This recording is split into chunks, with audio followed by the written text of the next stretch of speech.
Sega recently released their PSO2 NA roadmap, and if all goes according to plan, we will be seeing episode 4 in August, and the next 2 episodes shortly after.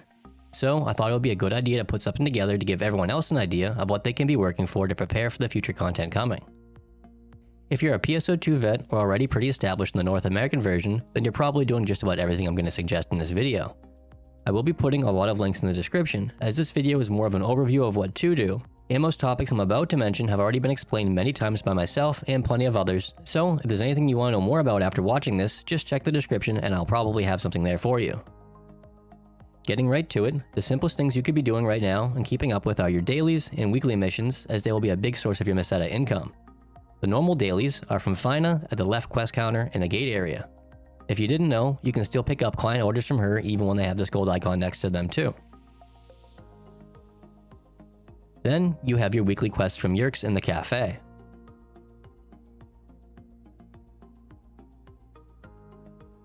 Lastly, there are the dailies and weeklies associated with the ARCS missions. Keep in mind that everything I just mentioned can be done on multiple characters, but having them level 51 or higher will give you the most rewards. Something else you should be doing daily is checking the Fresh Finds shop, as there's often some things in there you can buy with Meseta 2, like badges, boosts, lambda grinders, and more. Next, if you haven't yet, this is a great time to do some story quests. The story itself is pretty good, but the recent anime that came out for PSO2 covers most of it too if you'd rather watch that instead. Anyways, the real reason I'm suggesting the story is because it can give you a lot of rewards, mainly in the form of star gems. You can also get some creators emblems from finishing certain episodes too, and can then exchange these with Zeeg in the shop area for some pretty cool weapon camos.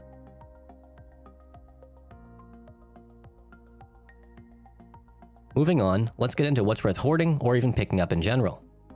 First and foremost, you should be picking up all weapons and units that are 10 stars and up. You can then turn in the 10, 11 star weapons and units for X cubes or photon spheres at the swap shop that's in the escape menu, shopping cart, and then swap shop. Normally, you don't really have to bother with weapons and units that are 9 stars and below, but it can be worth picking them up from bosses here and there and checking to see if they have a soul or any other augments that might be worth selling. And to check the price on augments whenever, just pick check augment market price when selecting an item in your inventory or when placing it on the market. Keep in mind that this whole process of checking augments and even checking prices should be applied to any item before trashing, selling, exchanging, or doing anything to it that would cause you to lose it. Another reason to keep 8 and 9 star weapons would be to feed your mags, and picking up 4 through 6 star furniture pieces can also help with the mag process too, as they can then take out the decks your mag will then accumulate when feeding it weapons. If this doesn't make any sense to you, make sure to look up how to feed mags properly before doing so. I already have a video out all about mags, and so do plenty others that go over the whole entire process. So just do a little bit of research before jumping into them is all, because you only get 1 free per character. Jumping back up to the 12 star weapons, you can either use them as grinding fodder, as in grind it up with lesser weapons to then use it to grind into your main 13 star weapon, or you could trade 3 12 star weapons in for lambda grinders in the swap shop too. And if you're wondering why you'd want to grind up 12 stars to then feed into your main, that's simply to save lambda grinders too. And when it comes to 13 stars, just feel free to use them or sell them. Now, as far as discs are concerned, just pick up the discs you need. But remember that some can still sell for a bit at higher levels, so it's not a bad idea to pick up the higher level ones and check the price on them periodically. And if you're building a dex mag, simply feed it any disc and you'll be on your way. Something to keep in mind is that with crafting coming out with episode 4, we will get desynthesis, which breaks down items for materials. So maybe a week or so before the update drops, you might want to stock up on 12 star weapons and PA discs. I'll definitely be sure to mention this more as we get closer to episode 4 release though. And that's mostly what's worth picking up or keeping. If you're still unsure about this kind of stuff, Anamana just did a 15-minute video covering all of that, so just feel free to check that out. One big thing people seem to forget is gathering. And it's always nice to have skill rings for every class you play, so you should really try to gather at least once a day. Even if you don't need them right now, you will need the materials later on. And when you do this, just remember to start off with fishing until you proc a fever. Then run over to a mining node, as the stamina bars for the 2 types are gathering are separate, but the fevers are linked. Moving on to the last and possibly most important topics, they are the weapons and units you should be working towards. Starting with units, if you're a brand new player, the Varder set is extremely cheap and readily available on the player markets, and can hold you for quite some time until you find an 11 star set that you like. Ideally, you'd want to work for a Brisa or Psyche set, but there are some new sets from the Magatsu Urgent Quest 2 that are decent enough to hold you over until you can get a 12-star set.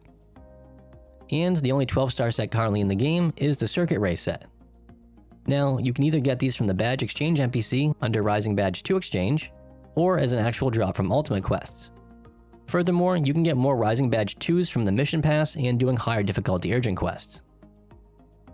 In the near future, we will be able to copy plus 20 rings effects into 12-star units, while also saving the ring. So you will eventually really want a 12-star set, but it's not entirely necessary right now. Anyways, there's a lot more info now about sets, and if you're curious about a full set bonus or how to acquire any of them, just take a look around and I guarantee you'll find some info on it. For now, I just wanted to give you an overview of gear progression, as there's really not much to it to begin with. Moving on to weapons you might want to be using, start with a Sigma or Nox weapon until you can get a unique weapon badge weapon at the Badge Exchange shop. And you can get these badges by killing any unique or rare enemy, which is usually denoted by a difference in their color. Then, use that to hold you over while you farm ultimate quests, which will have a chance to drop a Slave or Nemesis weapon. For reference, Slave drops from Lilipa, while Nemesis drops from Nefarious.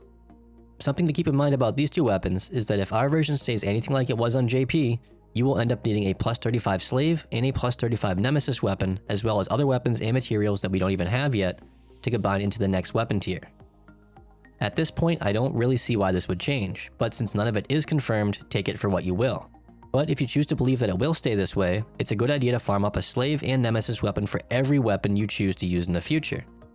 And they are pretty much best in slot for most classes anyways, so you'll probably want at least one of the two either way. And while still on the topic of gear, with episode 5 and 6 coming out pretty quickly after 4, you might want to get some weapons and mags ready for Hero and Phantom. Hero can make use of any pure stat power mag, and uses swords, taluses, and twin machine guns and really benefits from using all of them. And then Phantom uses a dex mag, and for its weapons it uses rifles, katanas, and rods, and can more or less stick to one weapon at a time, but there's really no reason to limit yourself when we have all of this time to prepare.